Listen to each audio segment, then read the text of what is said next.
கிரேக்க தேசத்தில் மைலோ என்றொரு மாவீரன் இருந்தான். பெரிய காளைகளையெல்லாம் தன் தோளில் எளிதாக தூக்கிச் சுமக்கும் அவனது வலிமையைக் கண்டு அனைவரும் வியந்தனர்.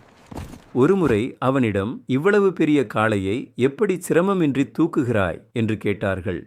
அதற்கு மைலோ, நான் சிறுவனாக இருந்தபோது எங்கள் வீட்டில் ஒரு கன்றுக்குட்டி பிறந்தது. அதை என் தோளில் தூக்கிக் கொண்டு வீட்டைச் சுற்றி வந்தேன்.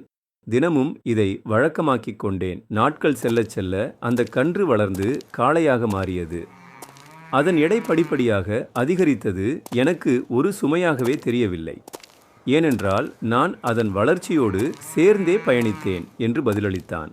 அதுபோல முதல் நாளிலிருந்தே படிக்கத் தொடங்கும் மாணவனுக்கு தேர்வு என்பது ஒரு கன்றுக்குட்டியைப் போல இலகுவாக இருக்கும்.